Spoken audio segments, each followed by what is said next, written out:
Hi, my name is Benedict. Today's video is a mix walkthrough. The track that I'm working from is by a fellow called Bloma, who I've known for a while, and he's mixed one or two of my tracks, and I've handed them off to him and just let him have at it. And I feel, or I hope, that he probably understands that that's the way that I'm attacking this. I I started by joking with him, it's like give me the Reason file because we both use Reason. Give me all the MIDI and I'll swap all the sounds for synth brass. I think he's probably pretty open to the fact that I'm going to deliver something different. I wasn't setting out to deliver something different just to say, look how clever I can be by doing it different. But if you follow through my mix walkthrough videos, you'll often find that I do bring out something a little different from what was brought out before. Not to try to show off, as I say, look how clever I am, but to say, hey, look, there are different ways of envisaging a track, and obviously also showing off the ways that I will tend to see a track.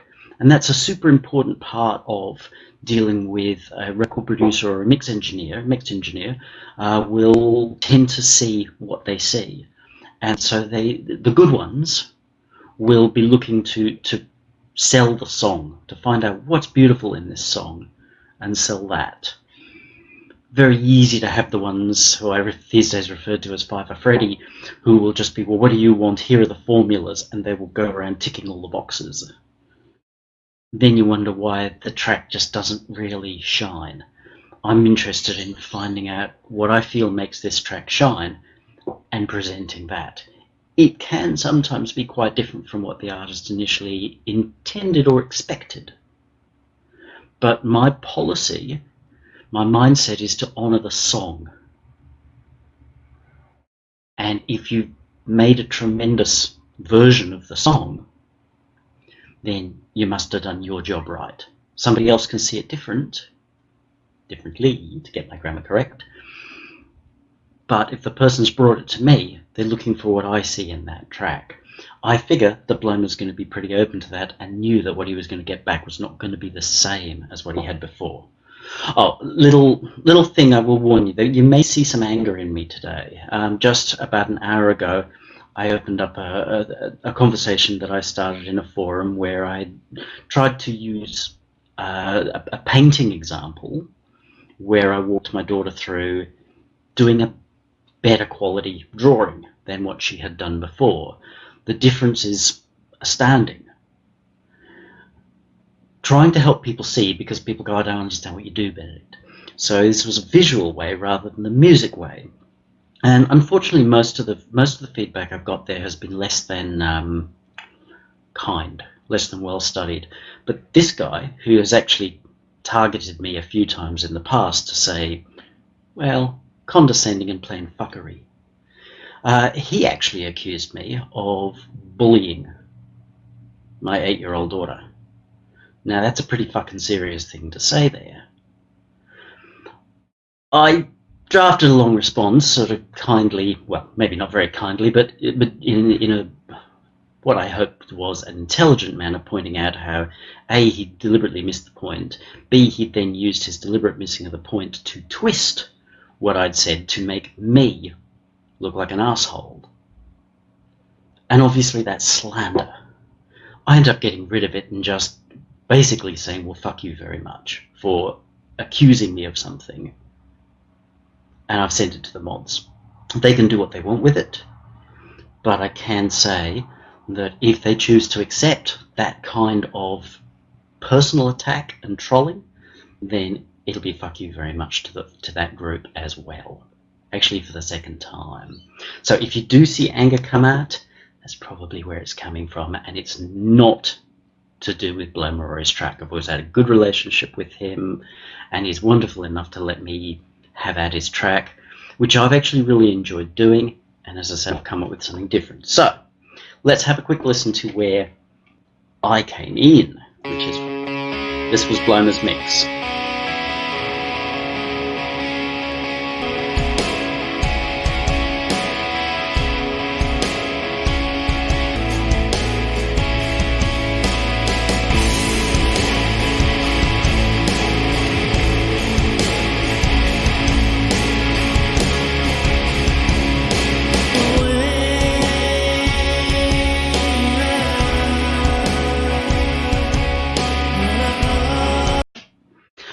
just skipping through, you can go off and have a listen to his track in his place, and where possible I'll try and link to that. What you'll hear is pretty sort of guitar heavy, pretty forward. It's sort of sub-metal. He described the track as being shoegaze, which is... It's a thing that came up through the late 80s and early 90s, and then sort of got a bit big, but by the time it got a bit big it had tended to borrow elements of metal.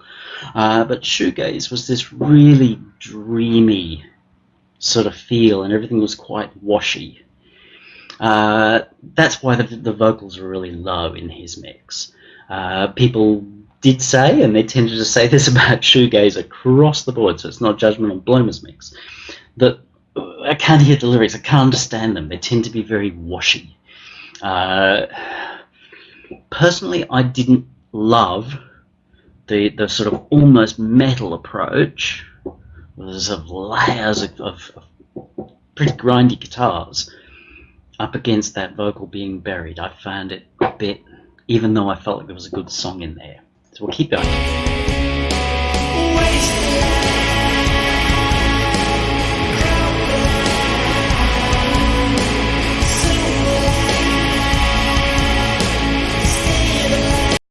That's interesting.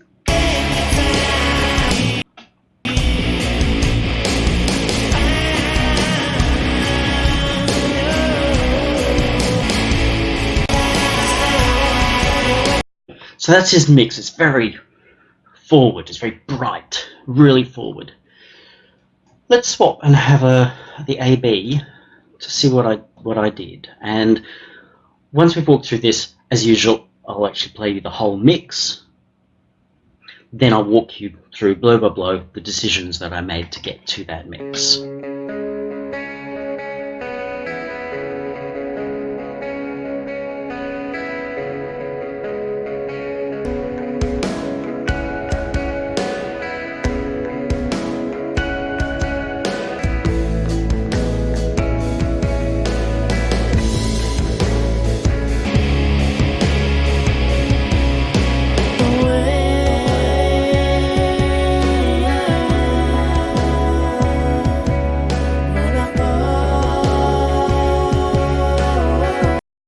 Now obviously you'll notice that overall the mix is far less Megadeth. The guitars are more open, softer drive as a general rule in there, and you'll see how I did that. And it's more of a 60s garagey kind of feel, but with those overtones of the earlier shoegaze feel. But when we get to the lyric's really forward. It's the part that I actually liked the most about this, and I think that makes it the most unique.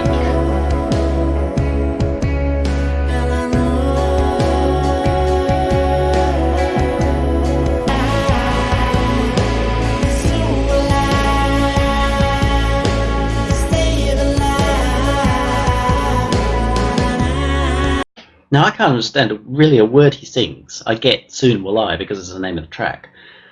But it sounds great, it feels great.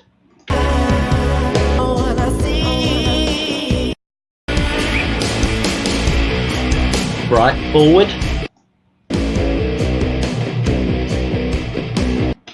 Deliberately much warmer. And initially you can think, but Benedict, your mix is muddy. Actually it is.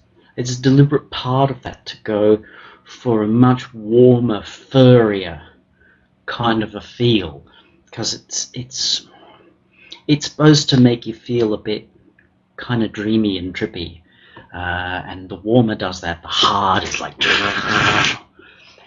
so different approach.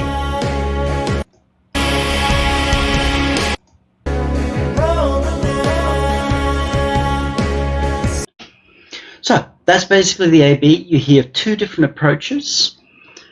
Next trick is to play my whole mix through.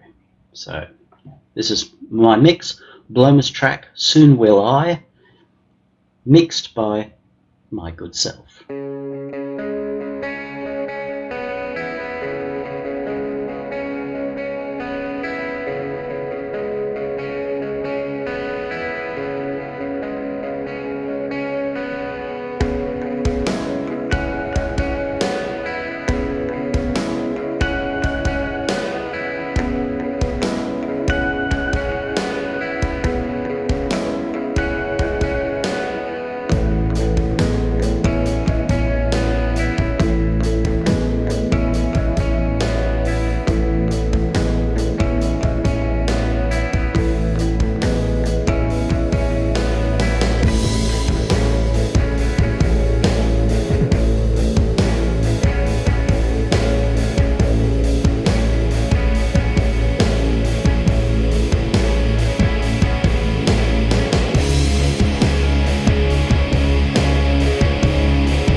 there you have it, my mix of Bloma's Soon Will I.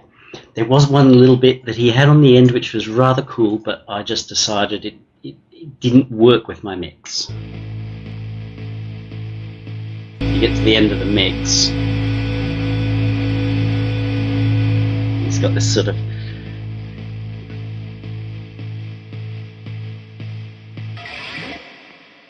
that's cool, but in terms of the ending of the song, I didn't feel like it fitted with what I've got.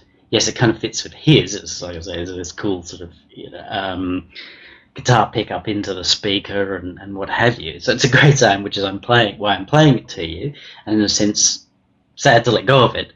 But I felt the song was more important than that little part. All right, I can close this. Bye-bye.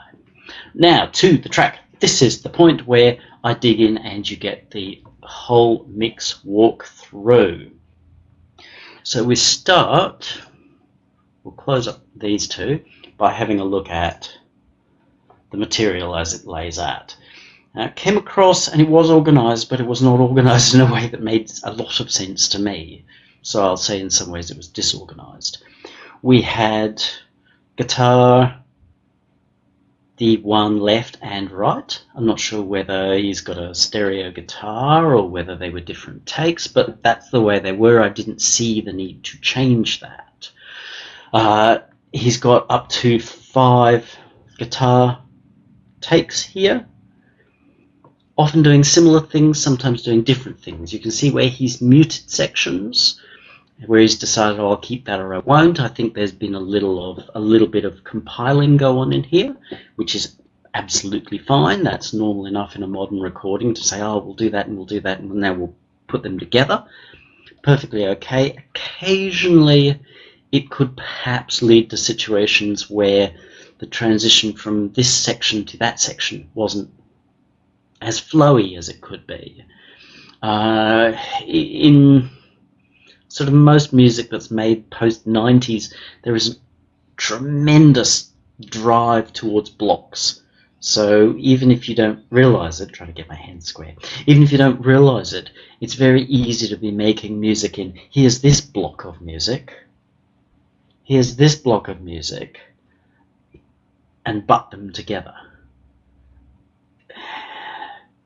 It's like taking 2 random sentences from the beginning of the Bible and the end of the Bible, butting them together and going, now they make sense.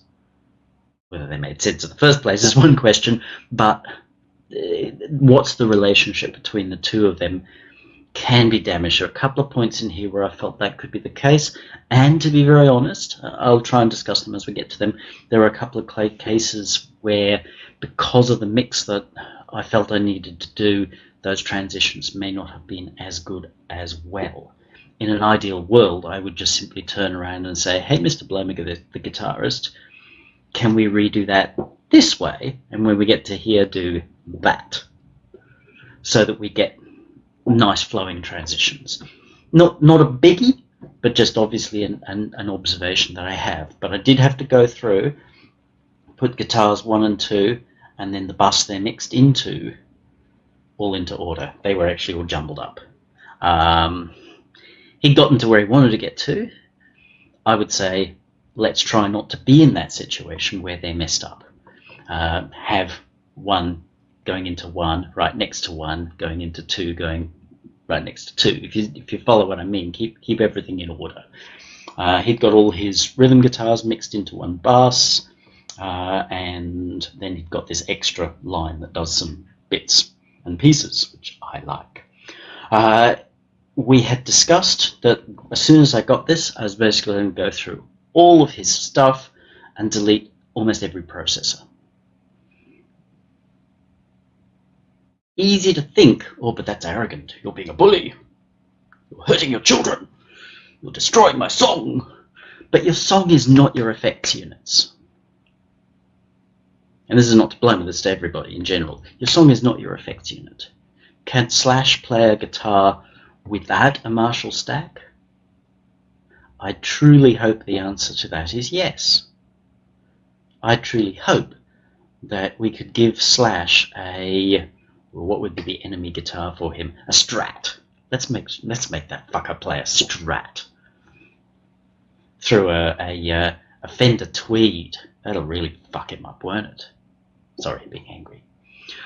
But I'm pretty confident that Slash could deliver a really nice performance on that Strat through a Tweed. But he doesn't actually need his Les Paul. He doesn't need his Marshall stack to perform. So please don't make the mistake of thinking your plugins are your track or your sound. They're not. The material you've written is. Also, because I can't really do the mix, I can't hear what the material is until that stuff is out of there. Mostly he's used rack extensions, devices I didn't have, so it's pretty easy. I open it up and there's just all these little bits of cardboard, which is a recent thing with if you've not got the device, it shows you a piece of cardboard. Very clever. So right back to his raw takes so that I can start again with the vision that's there. That was the plan. But I did say to him in that discussion, send me your guitar cabinets printed, which he did. He printed them all off. They're all, I think, all of the Kawasa drive units and what have you, which I think are very nice. He's got one, I think, Kawasa Ultimate or something, which I'd recently just tried. And they're really nice effects. So those are there as well. I whacked them into a block. You'll hear how they get used. And vocals. Really surprisingly simple. Primarily one main part, which is prone to being doubled in the chorus, and then a second harmony answering part. I love that stuff. We'll get back to that in a mo. In terms of the rack, like I said, I went through and got rid of everything except for his DSs and built my own mastering and what have you. The mixer. This is the big fella. Again, as you've seen me do with all the others, first thing I did was organize the material so that we've got guitars 1 into the 1 bus, 2 into the 2 bus, all of that. So they're all stereo guitars. They're all quite thick guitars. Cool. I've then just put them into a format and then made a master bus, which is just, here's all those clean guitars. I can control them with that one volume control. Drums are really, really, really simple, surprisingly simple. So I'm going to guess that Bloma's background is probably far more in guitar, and I'm thinking bass, because I'm guessing he played a bass here, because they're where most of the tracks are, and he hasn't taken his drums and broken them out everywhere, and he hasn't tried to get clever with them at all, which I actually kind of like, and I kept it that way. So we've got our very simple drums, bass, which I've pulled into just a rhythm bus so that I could turn the whole rhythm section up and down. What we'll call clean guitars, they're not quite as clean in the end. His cabinets, which are the same material, just and then our vocals. Took me a couple of goes to get these. There were some parallels and what have you, which obviously if it was stems, I'd be like, don't send me that. But because I got his file, it was deliberate that I would see exactly what he'd been doing, and then I'd just throw out what I didn't want. So there were some parallels, got rid of those, didn't need them, didn't want them, and set our 2 main vocals, we'll call them our leads, put them into 1 bus, our backing vocal, which is just 1 track, and put them again into 1 vocals bus. That was it. Started with, I also went through and killed off all of his sends. He has actually an interesting thing that he does. I can't say I like it, but it was interesting. I haven't really seen it before. Not that one. That one. Here we go. So he'd got his masters here, and then underneath he'd put a combinator in, and he'd got 8 of them, 8 combinators, and each of those was able to have some effects put into it. That allows him straight away to send to a chain. Here, for the bus reverb, might as well discuss this whilst I'm here. For the bus reverb, if we have a look, the bus reverb, I've only got one bus in here.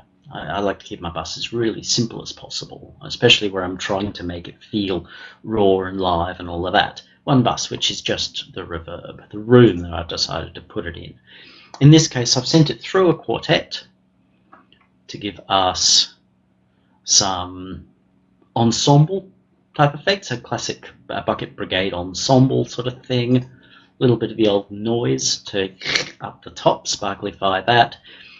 Largely sort of a preset. I've gone with dual mono, so we're not messing up any stereo-ness. I didn't want to change our stereo-ness, even though our reverb will.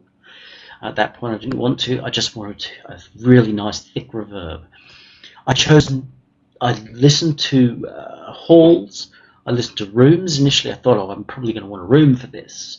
What with it being a garage. But a plate was nicer. It wants to be that thick, and it's not inconsistent with the times, because plates were used hugely in those times. So a nice plate, and I fattened it right up with that. So what Bloma does, obviously as part of his template, is that rather than leaving him loose, he has these 8 combinators, which allows him to just drop those things in. It preset for my liking, but it was an interesting method. If that works for him, good on you. Alrighty ho, back to vocals. So we better get a point where we can actually see where we've got vocals. Let's wrap some things around them and put them in the go around in circles mode. Now with our vocals, sorry, this is always a bit of a chore for me in on one screen. It's just so much more challenging to do on one screen than it is on 2 monitors. So there we go. I'd already soloed it. So we'll solo, so we're just going to hear the vocals where they're playing. Now, first thing you'll hear, there's a little as he sucks in breath. Most people will chop that off. I'm going to leave that there. This is a performance.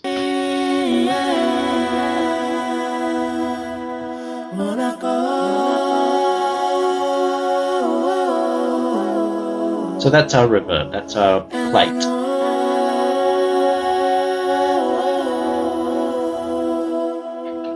It's just designed to embiggen and shiny things. I'm looking to make this beautiful. Big rule for me is it's got to be beautiful. And that doesn't matter. You might be going, oh, but I do gore death metal about killing people and I don't want that to seem beautiful. And it's like, yeah, you're missing my point. If that's what you do, if you're Cannibal Corpse and you write songs about dismembering people, it's got to be beautiful in its own way. I'm looking for what's beautiful in here, and that vocal is really beautiful. So the reverb helps fill that out.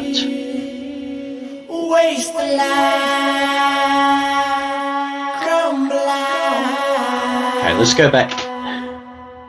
Let's kill off our effects everywhere so that we're just going to be hearing what did I get given.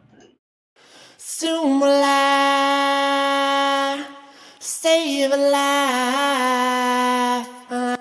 Okay, to be fair, I kind of oversold it. Soon will I save a life. I don't know what it means. It's cool. So, thank you. Nice vocal. It may have been edited. Sometimes I wonder if I can hear a little bit of that sort of auto-tuney kind of thing. There's no auto-tune in here, but it may have gone through and edited his tuning. Fair enough. Don't care. Just sometimes I think I can hear it. Just an observation. So if you hear it, it's not something I did. It's just there. He had these DSs. I'm not always a big fan of DSs. I know people can get very... I'm more interested in a natural performance, but they're there. I didn't think that they did any damage, so I left them there. because DSs are commonly used. There are points where is it? It's sweeping up. Waste the life, crumble on, soon will I. They're the same line, very much appear to be different performances of. Brilliant, love that. Last thing I want is to have the same thing electronically altered in an attempt to make it more. It won't. Not really. There are things you can do, and you'll see I've done them, but the best way to get more is to actually do it again. More is more. So well done. And the two come together really nice. I did find they came together a little hot, but they came together nicely. So I largely left those right alone where they were. They come into a bus, which is here.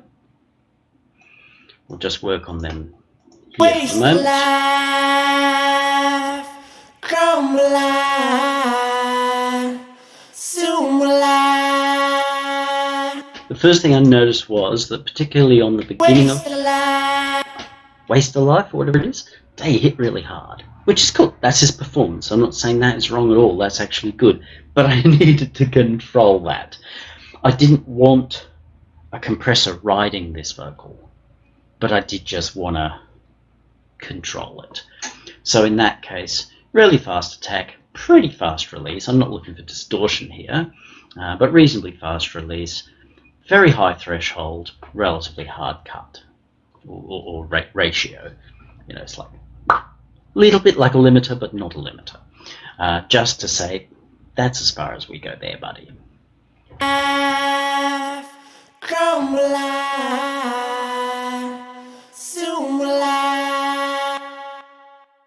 Echo. Now, I'll admit, I did this 1 second. This was not actually the first vocal I worked up. The first vocal I worked up was actually the background vocal. Because to me, that was where the magic was. The combination of how that vocal worked against the lead was like, that is just brilliant. Really is. It's very simple, but it's very elegant, like really elegant. So top marks on that. How you got there, don't know. I don't get the impression that you comped it a lot. You just realised those were the lines. That was the way to put it together, and really nice. So I set up my echo on my background, and then I came and put a complementary one here. You will see that they are different lengths, 3/16, 1/8. I don't want them sitting on the same thing because I've got another echo coming later. It was to build this up to make this beautiful. So stay alive, you and I. Actually, whilst that's all, take your time, run and I, soon alive, waste the life, crumble. So let's hear what the reverb is adding. It's not adding great big tails. It's just adding this sphere around what we're doing.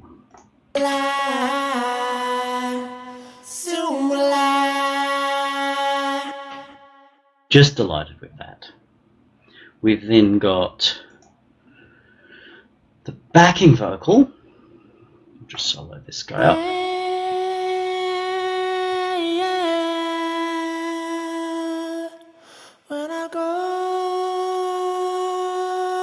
Not super lovely on its own, but it's never meant to be alone.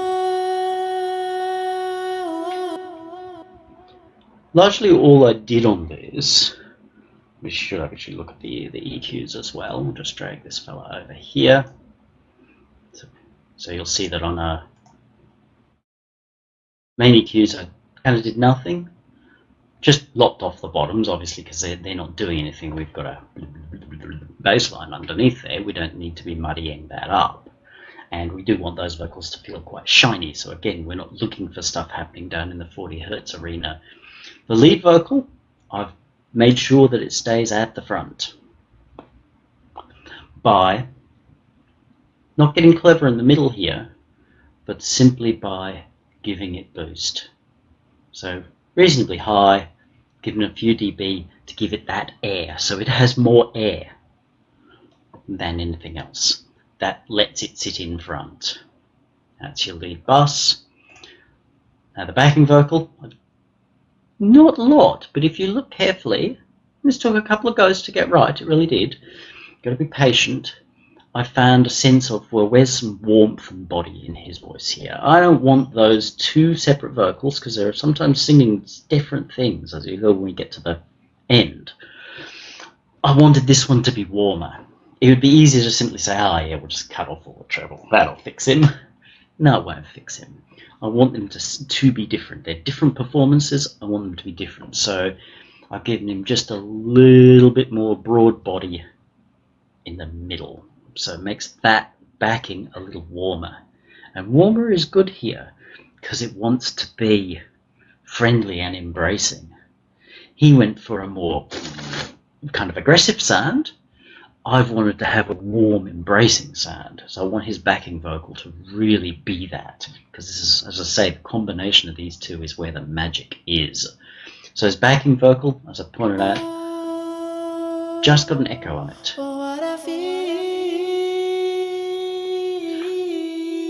Like Bloma, I've used a relatively long echo. I deliberately wanted that to be hearable as an echo with a reasonable amount of mix on it. Often I don't use tempo sync, particularly electronic music. I don't use a tempo sync because I want it to be looser. If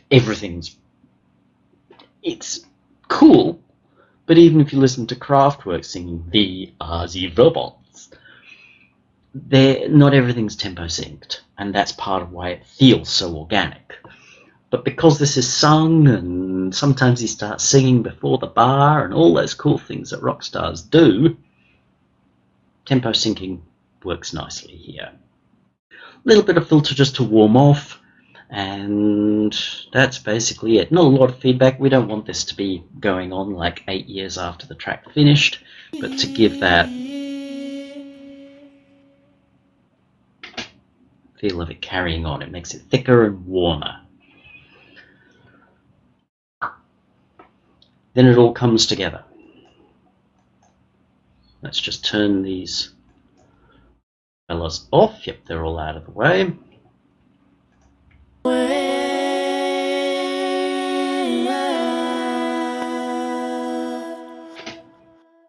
The very first thing I did was Selig's leveler. This is a gorgeous thing for vocals. I've never entirely loved the compressed vocals together, but I have very quickly learned to love what this little fella does, even though it's obtuse at times if you try and make sense of it. Basically what it's doing is going, oh, there's level there, we'll turn that up to make it more even. So less dynamic, more even. I just did a little bit of boost, but you'll hear.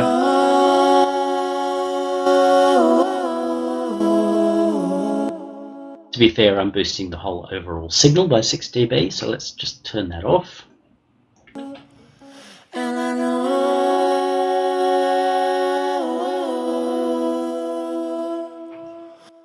So it's equivalent of what you might do by pushing both of those lines into a compressor and letting them mask and even themselves out, only this does the other way around. It actually turns them up and they mesh in that process as well.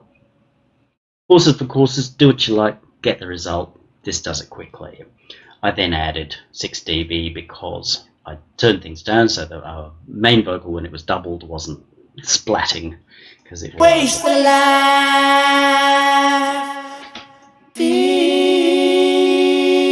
So this only turns things up when they're a little low, and when they're super loud it doesn't mess with them. So it just gives you a more even feel. I only needed a tiny bit.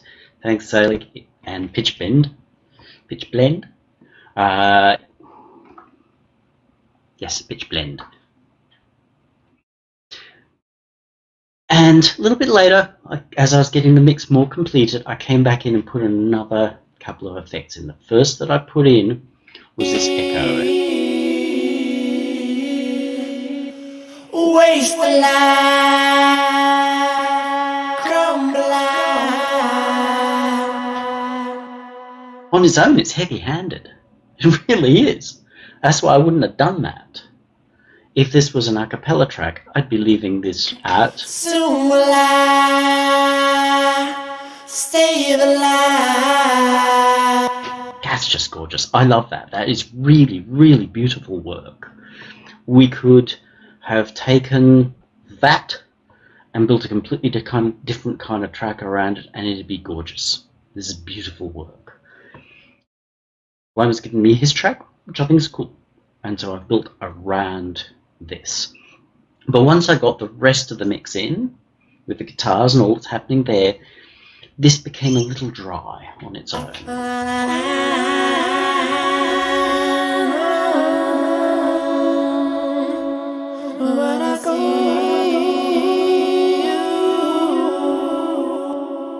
So I've given a lot more layers, carried it through time, but by doing this on the whole mix, after it's giving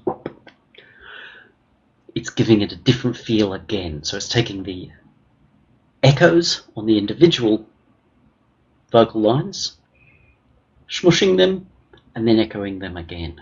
So smaller moves, several on top of each other. Really nice, pretty high mix, tiny bit of ducking. Just because we still want the main thing just to be dominant. Thank you. Sorry, I obviously forgot to turn my phone to flight mode. So that's the main things, and then I came back later after I had listened in the lounge room that night. I felt like these voices in the mix want a bit more about them.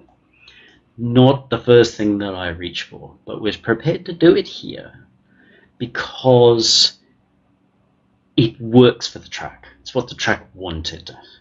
If Bloma had given me 28 different performances and we mixed them all that way, great. That would be my first way of doing it.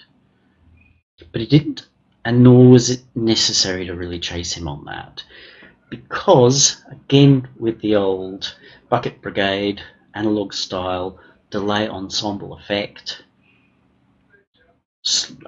pretty small depth, reasonably slow modulation rate, little bit of noise happening here, not a full width. I'm not looking to stereoify this, I'm just looking to make it a bit more like Enya. You know how her vocals are, and I know she does like 300 takes for every word. Not being a bit mean there, but she does, and she's renowned for lots of vocal takes all layered together. It's part of the Enya sound. But I want to get some of that thickness, that really beautiful, fat, glossy feel that she gets. So this would do that, but I don't want to have it affected. It's just there to make everything a bit bigger. So a little bit, maybe more than a little bit, but plenty of it there. So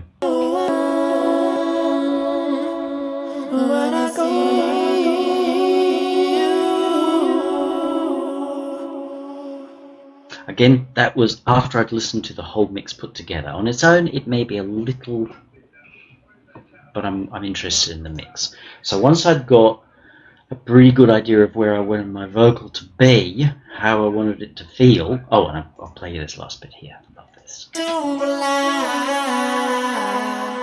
Take a when you're gonna waste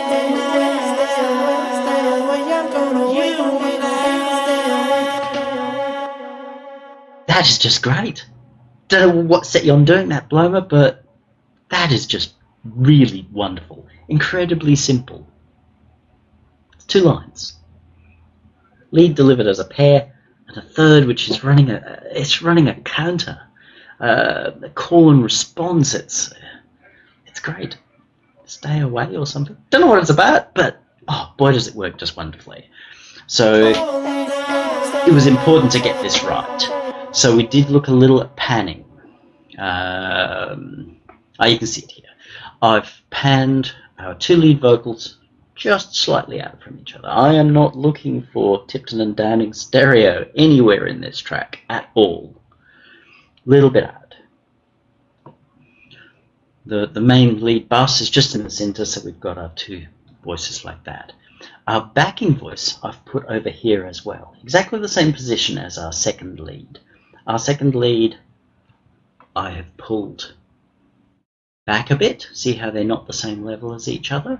It's pulled back a little bit because there are a few times where we've got our second lead and we've got our backing. I don't want the second lead killing the backing. It's okay for them to be ever slightly off center.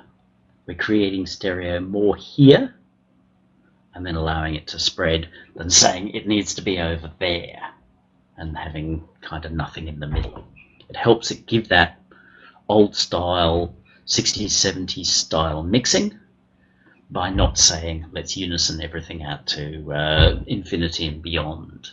So a little tiny bit of panning going on there. That's it. That's our vocal. Next step was a little bit backwards and forwards. I went and had a look at the drums, thinking, oh, should I build this from the drums up? Looked more at, once I'd gotten my head around the vocals, and that I really loved them and wanted them to be my centerpiece, or his centerpiece, the song's centerpiece. Then it was, well, okay, what supports that? So that ended up being the guitars, what I'll call the clean guitars. I already had, as you can see from up here, everything separated out into sections. So we had our vocals here.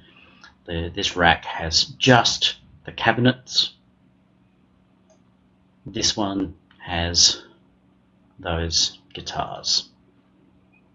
Let's move him slightly out of the way. So guitar 1, it's bass. Guitar 2, it's bass. It's just simply arranged that way. And you'll see these are all closed up because I didn't do anything to them. Where Bloma has mixed each of his guitar lines or takes, lines is probably the fairer way of doing it, you can see that he's given each one of those a different cabinet. And I did nothing to those either. I did not want to mess with them. He had like 4 or 5 effects in each one of those as part of his cabinet sound, and good on him. I didn't want to do it that way. Wanted to keep it as raw as possible. So we then looked at our guitars. So this is all our guitars at once.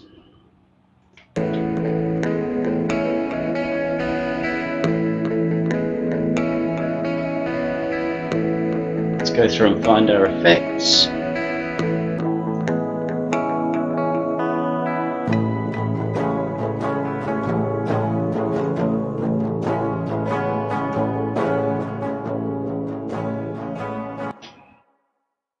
I don't know whether using a drop tuning or something, but the guitars often sound like they're playing in almost a bass register. Little disconcerting to start with. I found them very fat, but he's been thinking in terms of what they're going to sound like when they're driven hard. I'm thinking, well, what am I hearing? And I liked them. There were some things that I would have hoped to have done differently if I was sitting in the producer's chair. But when you're sitting in the mixer's chair, you don't always have all those decisions. You work with what you've got. There are times where I would have hoped for a little less of the chug, chug, chug, chug, chug, chug kind of thing. I've got your rhythm wrong. And a bit more of the picking thing. So if we start at the beginning here, we've got...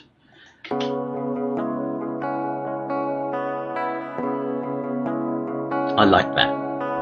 I'd like sometimes to have heard a bit more of that than... because it gets a bit thick and gobby, whereas this is delicate. I love delicacy. It's not to say I don't like meanness too, but I like delicacy. So there are various lines which, again, there's reason for Bloma's mind. I would have done it a little differently, but I ended up leaving it that way. The guitar, probably just because it's the same guitar and he's maybe pedalled in and out of different things, but they do different things. So if we've just got guitar 1,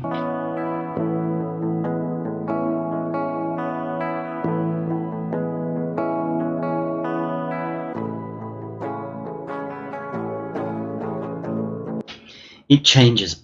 I'm not convinced there's just a pedal. Maybe he's comped them or something like that.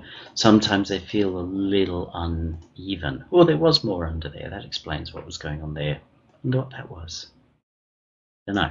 So some of this is a little bit pasted together. That's all right. There's nothing wrong with that. The last track that I did with Daryl, it's very, very pasted together.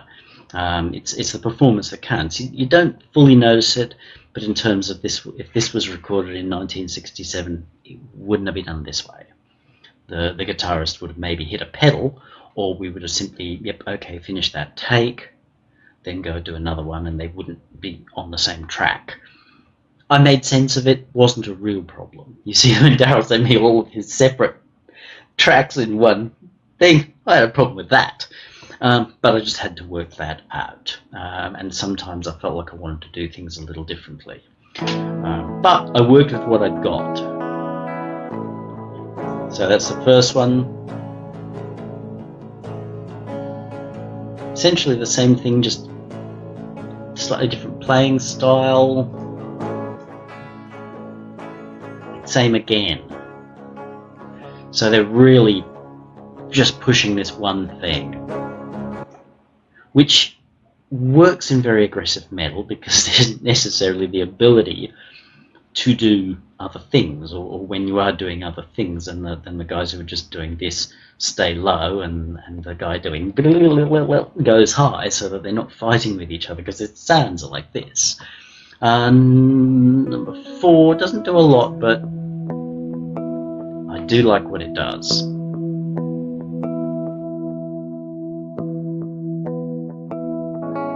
But then there's a version of it. Number 5. It's got this nice clean high ping. I like that ping. So largely said, let's see them as one. And what do we do to them? So the guitars themselves I did nothing to. The bus, I just went through with each of the buses, and you'll see that I picked out different parts of what made them unique, so that we didn't quite have what sounded like one great big stodgy guitar. There are 3 performances there. I think they've all got their timing variations and what have you, so I wanted to say, well, let's subtly pick out this one. This is what it majors in. This one, this is what it majors in. So just a wee boosty, a bit of a broader boost on this one, because we've decided, well, that's number 1. That's the center of things. A bit warmer here, a little bit getting into the paper territory, the bottom of the paper territory here. This one was just prone to being too thick. Number 4, which was, doesn't do a lot, but these are the bits that I like. I would like to have a few more of these bits to use, but with that, it's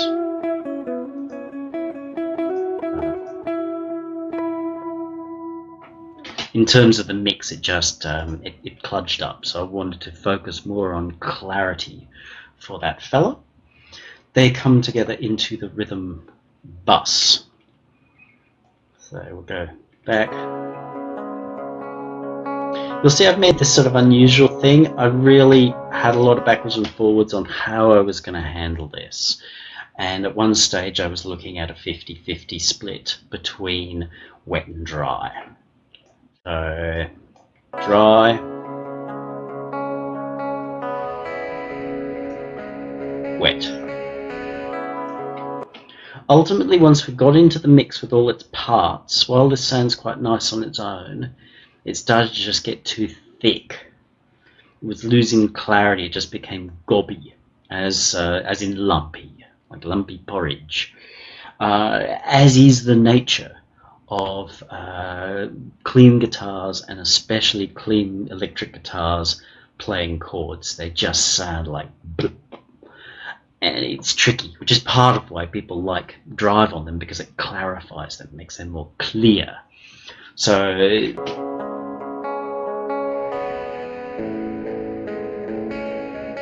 played with various different ways to do that. Actually settled on the tiniest amount of fuzz to give it that well, fuzz, that almost like ripped speaker thing that is quite common in 60s garage. Obviously, that being from where the sound really started. A little bit of drive in the middle. This was iterations of getting myself to this point.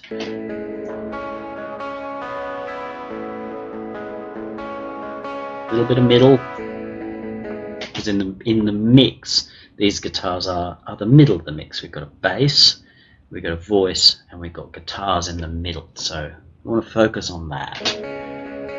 And then just the body or cab to give them a little bit more of a sense of a character.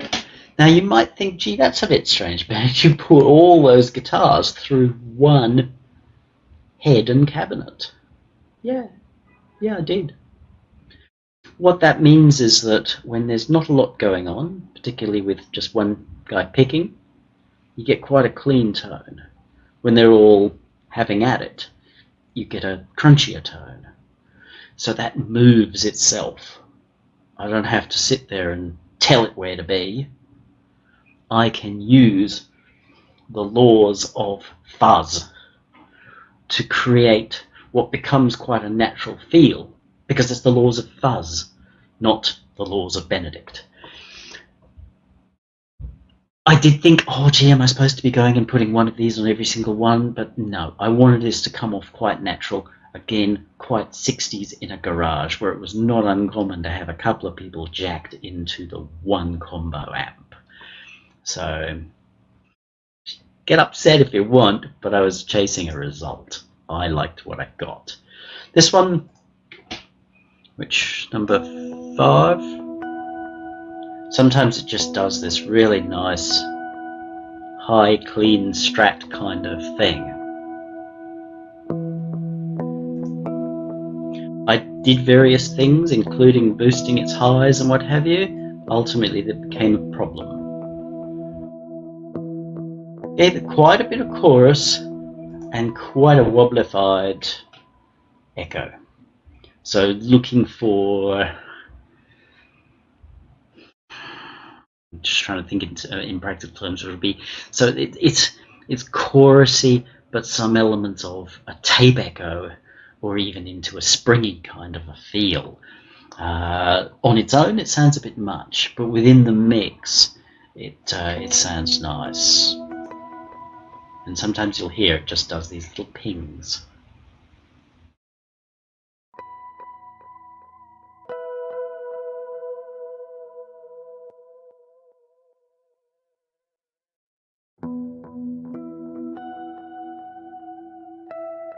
That's a beautiful line. So that's been given its own treatment there. Oh, sorry, I forgot. There was the other thing that did get done to it. This. I put it through the soft tube. I rarely use these, but I rarely work with guitars. They sound god-awful on synthesizers. Really awful. But just the plain twang and brightness, messing around with this. This is where I got the brightness.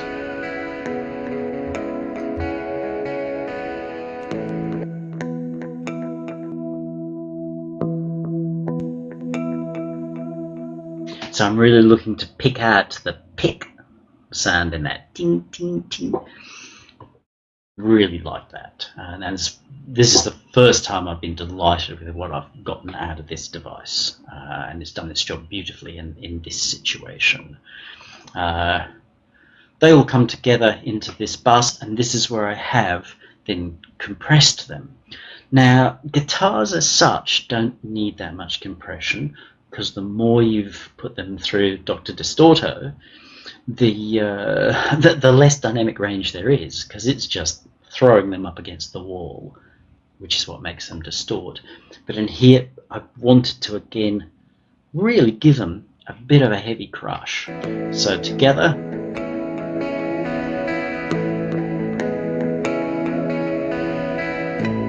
threshold's way down, pushed them a bit on the way in.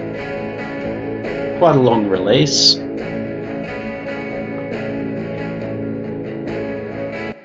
It's an RMS thing, so it's not working on peaks, it's just working on what you feel, and it's keeping them sort of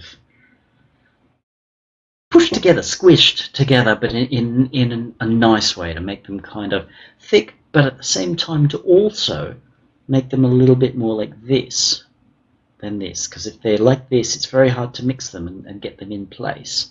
But like this, they become easier to handle. So one of the few times where I have gone pretty heavy on the compression and just pushed it to get the feel that I wanted.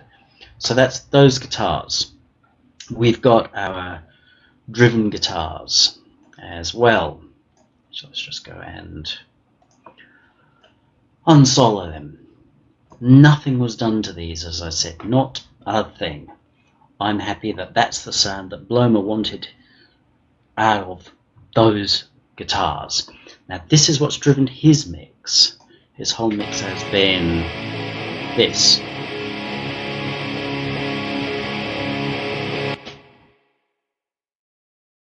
Nothing in terms of the EQ there. There is a master EQ. There's a little bit of panning, just looking at what they're doing. And these are exactly the same guitar lines that we've looked at, only he EQ'd them and all kinds of stuff, got them up really bright. You know, that sort of Sovtech kind of bright, rather than the tweed or something like that, that kind of grainy but furry and kind of feel. Fair enough, but it's a modern sound which I didn't feel suited what was really happening here, or at least my vision of what was happening here, which was those vocals, which are just super. But I didn't want to abandon these at all, in part because, I'll be honest, and there are times where I think that the track really needs another line or two. This whole section here, we've got our lead in.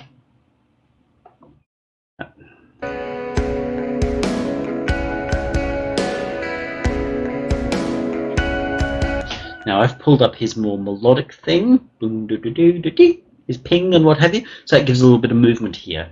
But when we get, especially in his version, to here, it's just churning the wheel. And there's not really anything happening there. We'd like to hear something new. I'd like to hear the song begin. I'd like to hear it saying something it hasn't said before. But with everything up at 11,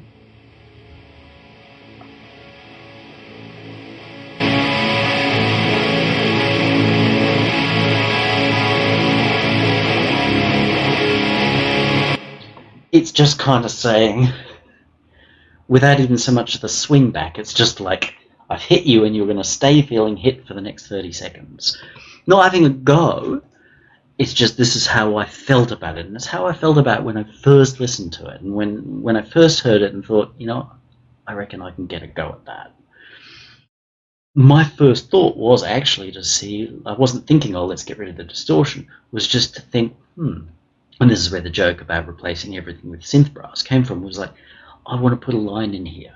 I haven't done that, in part because this is all guitar stuff and I have no idea what notes he's played, because I'm just stupid when it comes to notes, in knowing what other people's notes are. There are those of you out there who can say, oh yes, he's played an E flat 7th. Good on you, that ain't me. But I've then said, well, okay, how can I work with what I have got on tape to get that result? So you'll hear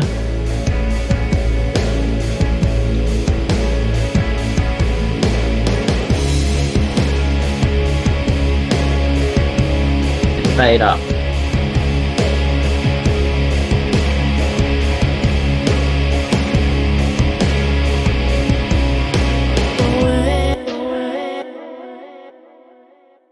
So what I'm looking to do there is have the feeling that we're doing something in this section here, because that's quite a lot of bars. I haven't counted them, but it's quite a lot of bars. What is it?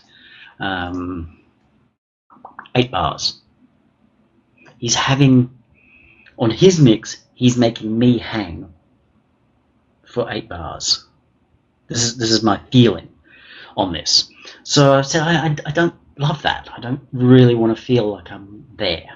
what I want to do is feel like there's something happening. So this is where his guitars really come in, and I can say, okay, I'm building most of the mix like it's happening in the late 60s, but now I'm going to inject these elements that sound more like Blur.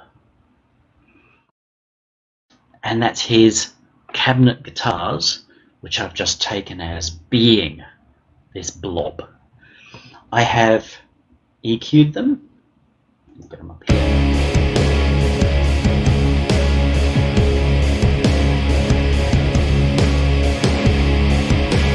I'm just looking to put them down the middle there. That's that sort of Blur or Blink 182 kind of thing. They do beautifully in that situation. So I've used this period of time, some of what we had going on, but you can hear them fading in. And what they're actually doing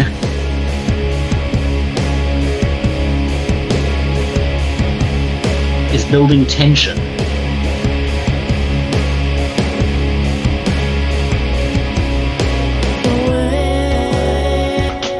And we release that with the beginning of the vocal. So I get those guitars out pretty fast at that point. Bye-bye, don't need them no more. Gone. So that we can now go back to this sort of really open 60s garagey mix with what's beautiful and amazing about this song.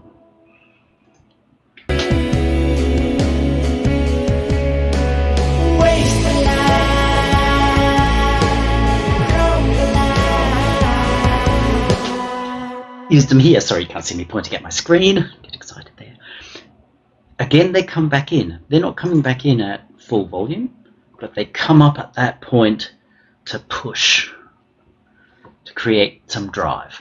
Because not having them there, it doesn't work as well. So let's go from here. Let's just kill them off. Nice verse.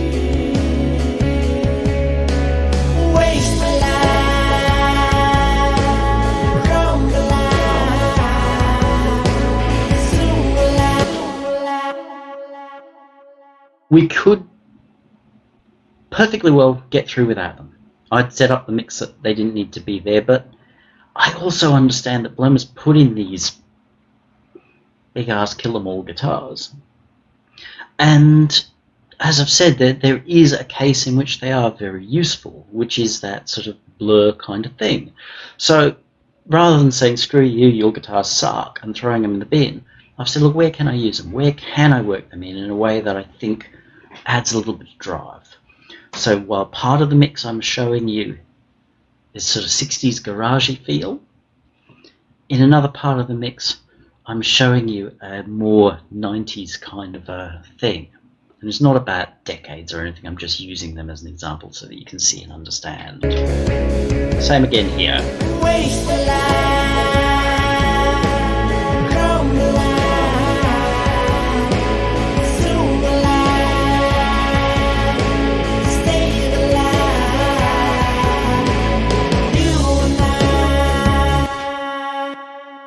So I've created a kind of a loopy sort of feel here. They come in, they just chop out and come back in again. Up to this.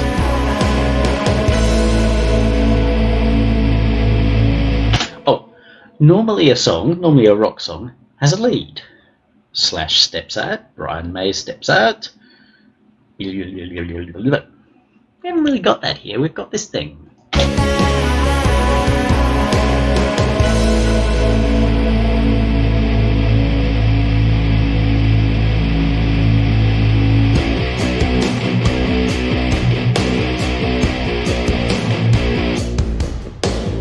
As you hear without the guitars, this is just a veil.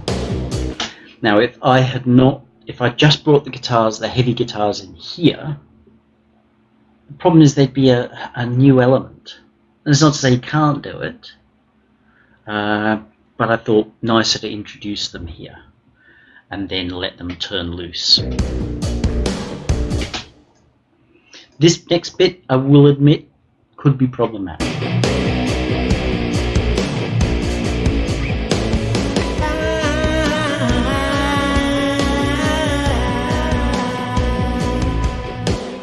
I found it very hard because there's no natural ending here. This just keeps going, kind of doing the same thing. I would have, if I'd had the guitarist in the room, said, okay, let's make this finish here.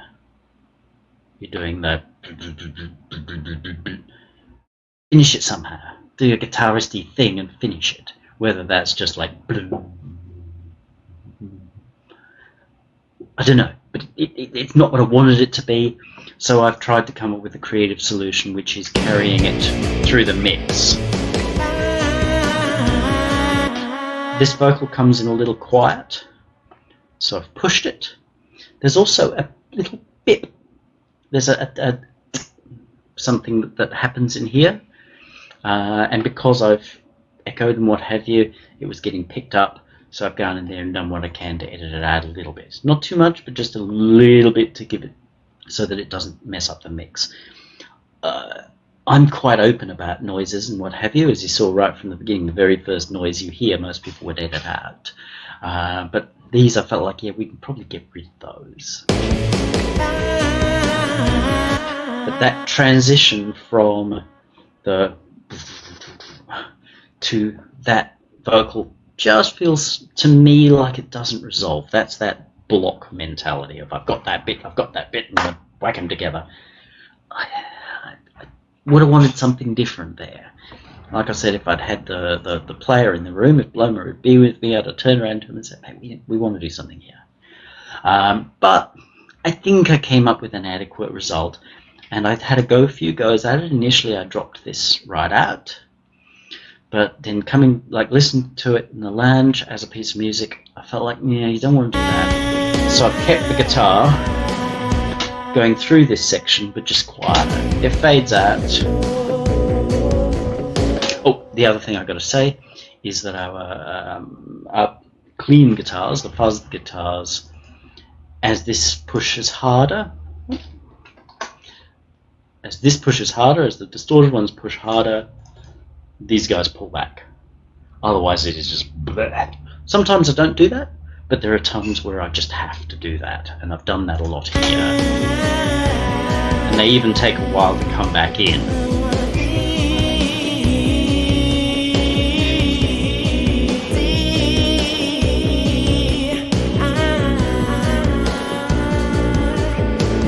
So there's like an instrumental here and there's another one here.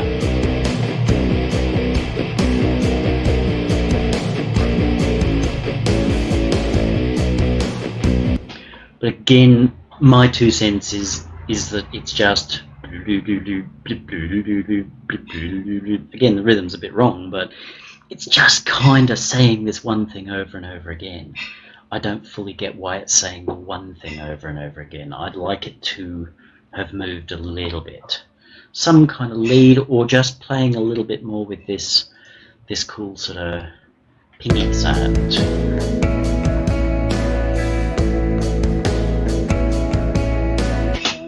I would have rathered that here to then set us up for...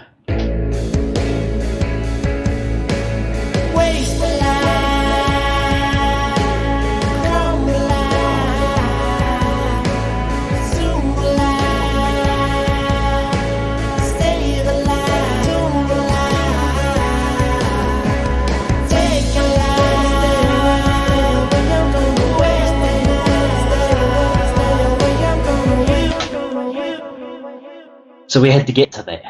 The guitars again come in.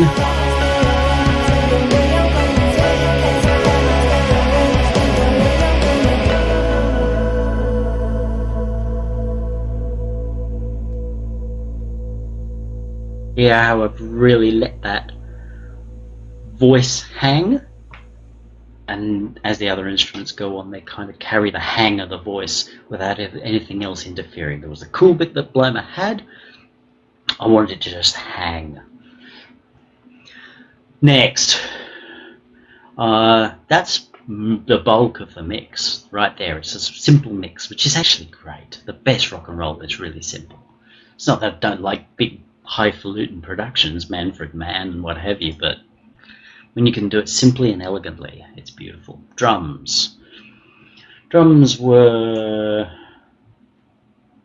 here in their own thing. Drums themselves, interesting. The way that they were set up was a pair of Kongs. This is his main drum kit here, the Room Classic kit, and you'll hear that we get to hear that room.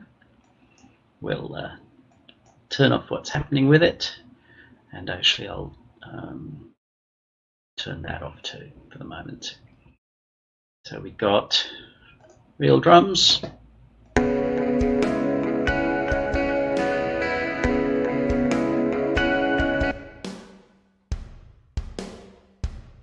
Now he had quite a few layers of processing and what have you on this, so it comes back real quiet here.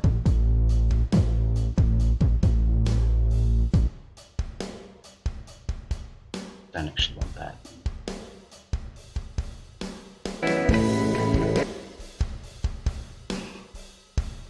It also added in some synth drums. He wanted to beef his drums. No real argument, happy enough with the way they sound.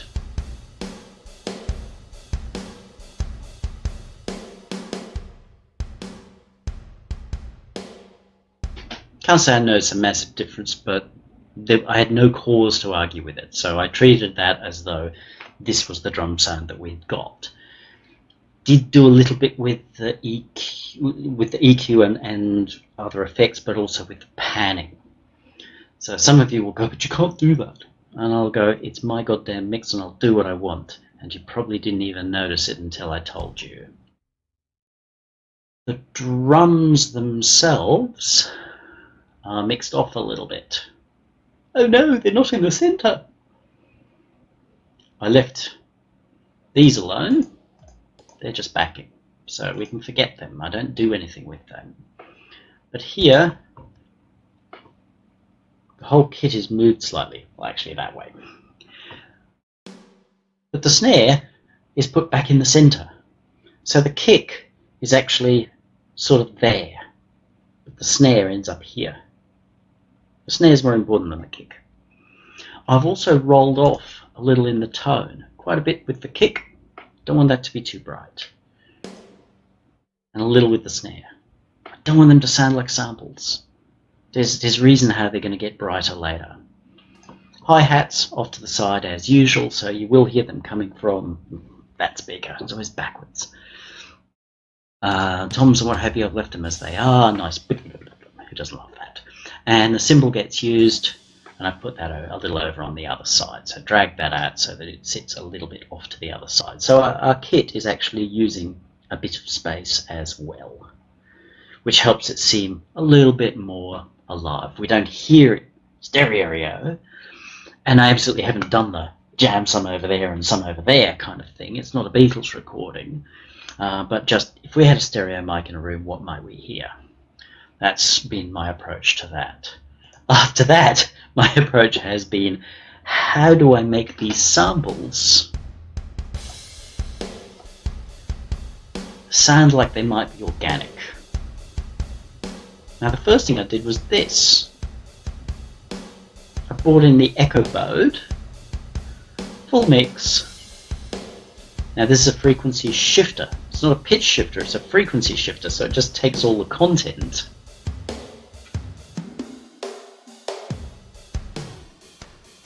and shifts it off. So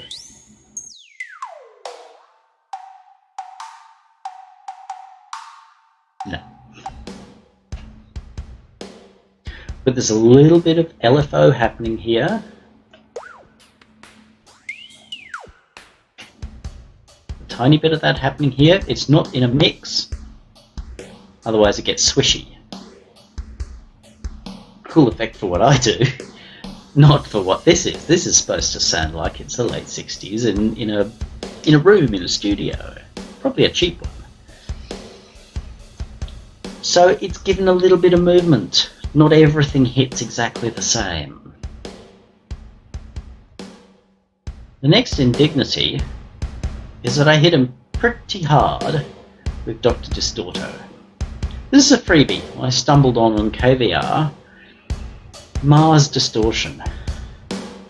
If you're looking for nasty, this is nasty. I've shown it before. I like this. When this is what I want to do to something, I get nice results from this. All these different feels. Now, it can sound nice when you go hard. I think that's its natural point. But it gets a little bit much, seeing I'm dealing with a whole kit. It gets a little bit much on the louder sections, so I have to pull that back a little bit. Given a little bit of low cut, a little bit of high cut. This is not a super hi-fi room. Remember, reasonably cheap studio. Probably had plywood on the walls. So it's going to have brightness, but what this does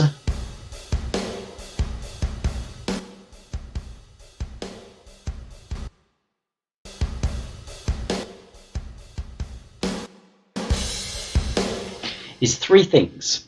The obvious one is it makes it louder. We needed more louder. In being an overdrive, it's actually turning up the volume of the room that's printed into those samples, because those samples have some room sound in them, and it's bringing that up for a liver feel, a more live feel. It's also tending to just basically distort everything a little bit, which makes it sound even more alive. So we're transitioning those samples into treating them like they're in a big live room, being mic'd, and we're hearing that whole live room around them, and we're also hearing all the damage done by the tubes that are boosting the microphones. So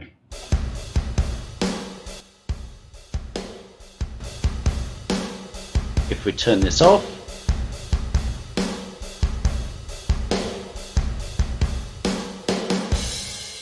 you hear very, very tiny difference, but over time you hear that it's just really the same. It's that sample thing, and it's like, there's my sound, there's my sound, there's my sound. It doesn't work like that in the real world. Drummers just are not that even.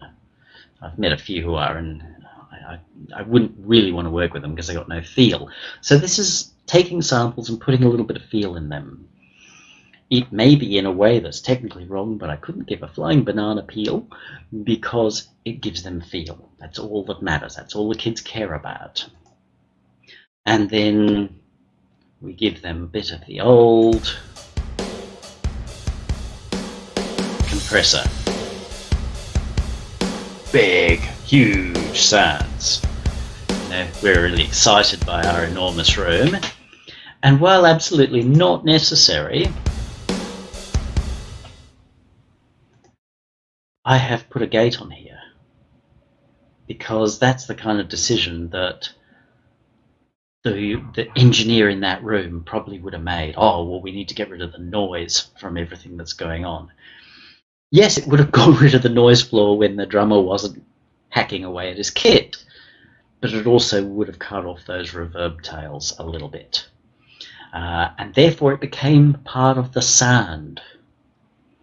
So quite deliberately put it on, even though it's not needed, because it's actually going to give you some of the feel of what would have been on that record in 1967.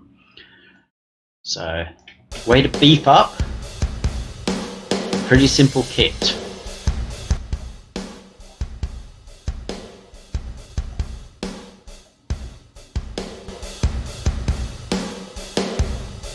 Big live room, and that's going off into the shared reverb as well.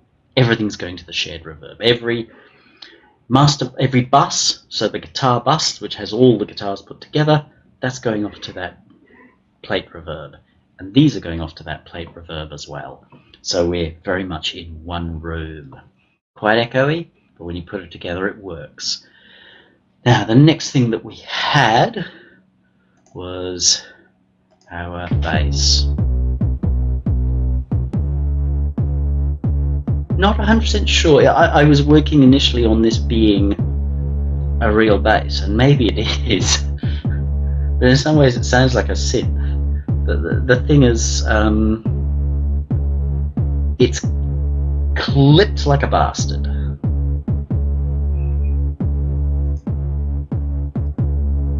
And in many ways it acts like a kick drum. It acts more like one of those 808 basses, or a future bass, than it does a or even a boom, boom, boom, boom. It does what it does. I wouldn't have told it to go play it like that, but you know, it's kind of cool.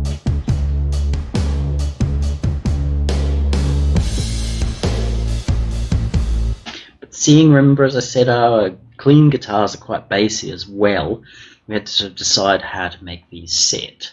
So the drums gave a boost in like fairly low. I just wanted to get the woof out of that kick.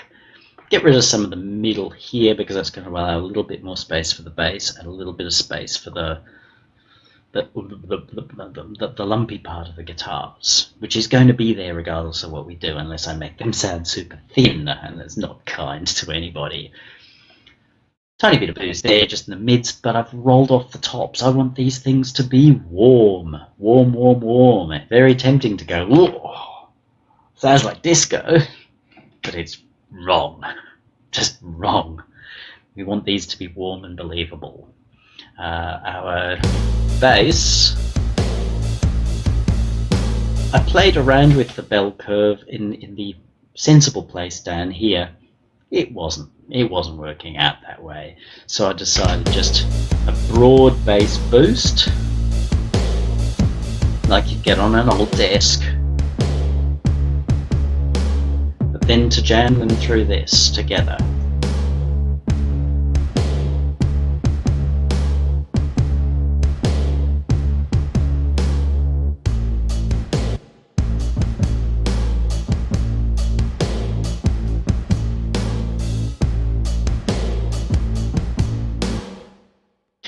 So we're again doing that RMS style compressor, not hitting it quite as hard as I did the guitars, but we're giving it quite a bit just to bring them together into the same space. Now at this point I had a fairly bright mix. Like Bloma, I had quite a bright mix.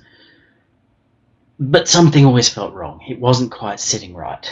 And I could hear a song in my mind that was saying, this is where we need to be with this. And I'm like, I can hear you, but I don't know what you are. Jane came in, it's my partner, and I said, what do you think of this? She's like, oh yeah, I like it. She's kind of prone to saying that about everything. She's supportive, that's great. But I still knew I hadn't got it right. So I did something which I tend not to do and I try and avoid doing, but I knew that there was a recorded song, and it was one of two songs, but I couldn't remember what they were, even though I actually knew what they were, as you'll see in a moment, that were saying to me, this is the way you solve this problem, this is what you're looking for. They were songs like this that have an unusual kind of magic to them, and don't behave like your average song. The mix doesn't behave like your average song. Things that you could very easily point to and say, why'd they do that? That's terrible. But then when you step back and listen to the song, it's like, how did they do that? That's amazing. That's what I felt I had here. Being too bright in a lot of the guitars and everything else was giving me the detail I should have, but it was ruining what I needed. Because what I needed was this vocal, and then to have the stuff underneath it being just where the vocal sat, the clads or the ground that they sat on, not in, on. So I kind of bent my rule, I gave up, and I said, okay, I need to find that song because it's telling me this is what I need to do. So I didn't set out to say, I'm going to turn your song into that song. It was like that song was what my brain was telling me, this is how you solve this problem. So, as I said, she knew what it was, even though I couldn't put my finger on it. And in trying to explain this to Jane, who's going, yeah, but it sounds good. YouTube, just straight off, dialed up, David Essex, Rock On. Hey, kids, rock and roll, rock on. Very strange song, especially from a teen idol. But an awesome song. Look it up if you don't know it. Go listen to it and just be gobsmacked that that song exists. It's like the Sweets Ballroom Blitz. It's like, who on earth decided to make that? No sensible person was set out to make that. But they did, and I'm damn glad they did. So David Essex, Rock On, because it has this, led by this very unusual vocal line and slightly unusual vocal delivery that feels very sort of deadpan. David Essex, the sort of 60s, 70s teen throb, was trying to work out how to be relevant in about 1979, when it was punk and what have you coming through. And he wanted to sing a fairly 50s, 60s kind of song and still make it relevant. So it was mixed with some of the feel of a garage track.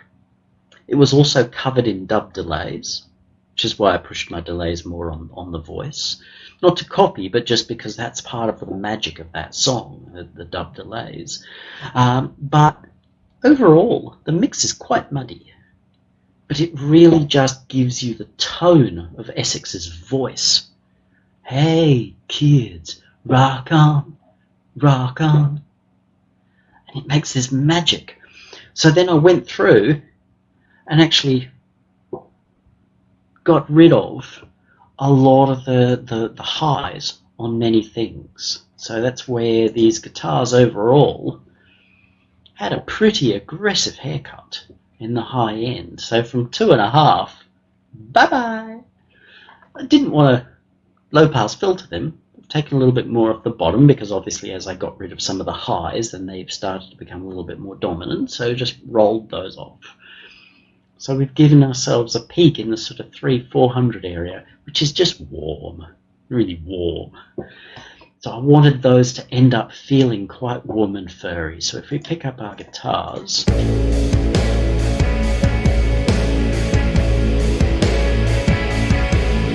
let's go. Sharp.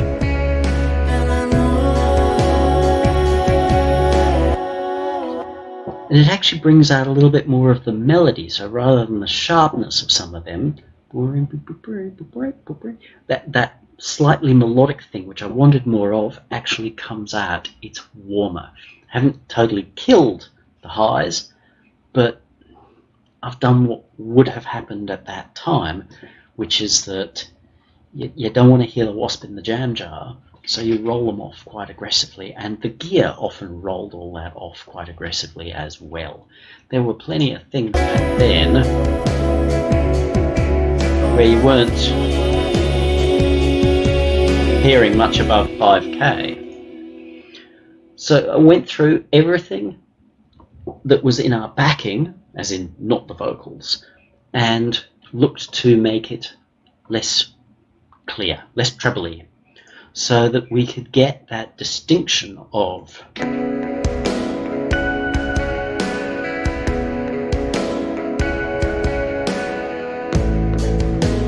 fairly warm, tapey feel,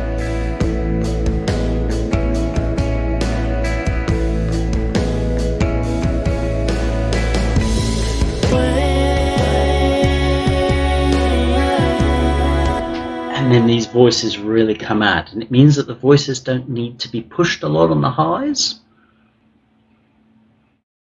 but it allows because there's less fight from the guitars, there's less masking, it allows those more of the clarity, all of the detail areas. So you see I've hacked off from about 2.5, so there's more space there for that voice to be clear. So you can hear, it's like you can hear his breath, you can hear his vocal cords in there. Without me having to EQ them stronger, you can hear them because there's nothing fighting them.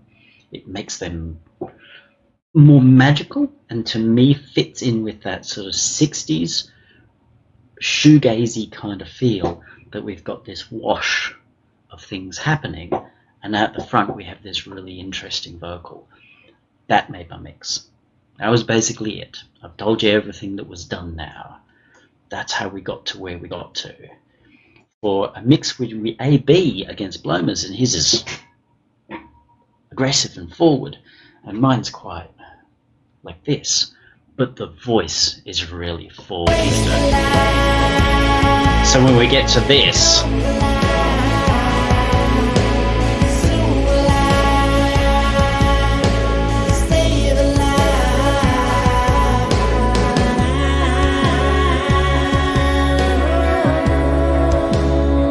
so that stands out beautifully, and the music underneath is then doing its job, not to dominate, but to provide support and backing for that vocal delivery.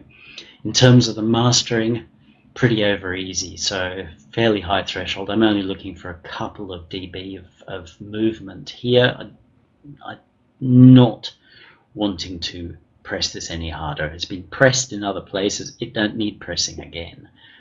It needs at this point to allow itself to be as dynamic as it can. EQ. This one I took a few goes at in terms of the mastering EQ. There's the classic.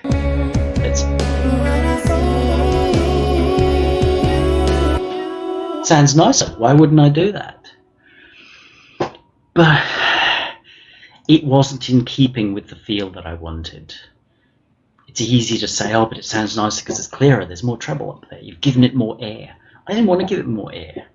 I wanted to give it more warmth and body, so I left that one alone, because we're doing this too.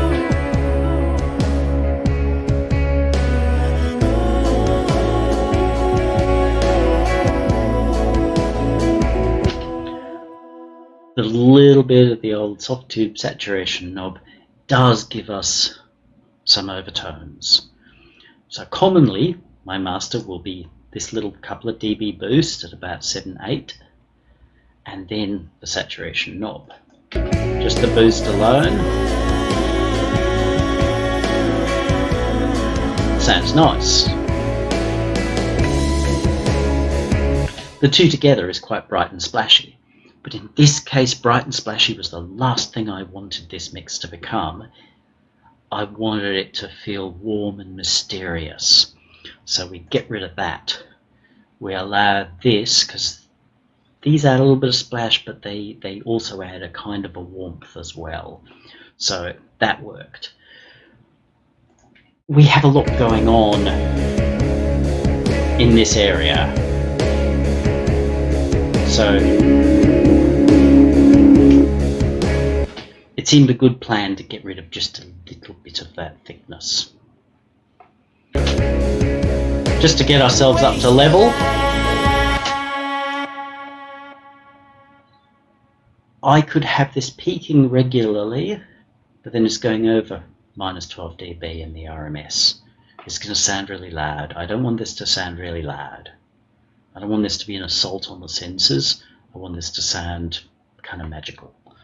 Therefore, I would rather keep this back. There are a couple of times where it does hit the maximizer, maybe a dB or something like that.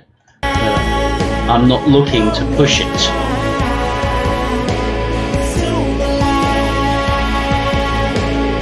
I'm really happy with that, rather than saying, oh, I've got maybe 3 more dB I can hammer this up at.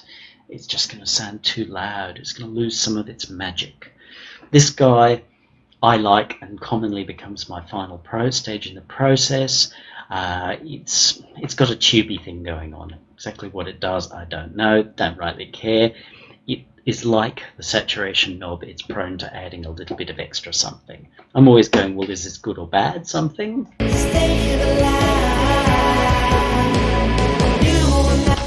Tends to make for a midier sound, as in mid-rangier kind of a sound. It pushes that a little bit, but I'm happy with that. I like that. That's where your clarity is. If you're going to go onto a laptop speaker or AM radio, seeing this is 1967, you need your mids. Scoop them all out and feel like really heroic. But then once you're on a laptop speaker or one of those little Bluetooth tubs, you got nothing. Just nothing. So don't be afraid of your mids, especially if you're on a set of speakers that are quite clear in the mids, or you'll feel a little MIDI, but don't be afraid of that, because most other speakers are going to be like this. That's basically it.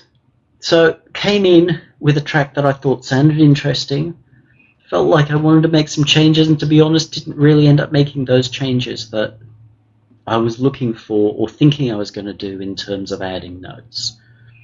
The bit that needed something here, some movement here, let's get him out of the way, the bit that I felt needed some movement here, I thought I was able to adequately resolve by having those guitars fade in. I was able to echo it again through the piece, use it a little bit creatively here. Carry over here, yes, this little point sort of into that first, not solo, because there's nothing solos, but into that first little musical break. Yeah, but it's okay. Have a second one here, and then just because we've established that's what's going to happen, then let that happen through there as well. So Bloma, your cabinets got there, and they helped me get there as well. A lot of my decisions probably weren't radically different from yours. Some of this was self-evident. So you and I have, I think, to some extent, made some of the same decisions or similar decisions around instruments, even if you might think, gee, that doesn't look like what I've done. But the big picture is where you and I have gone in different directions. Neither right, neither wrong. You've gone for a modern, hard, bright, in-your-face, metal-y kind of a mix. I've said, that's not what I feel out of your track. I love those vocals. I think they're just super, really super. So I've built something around those using all the parts you've given me.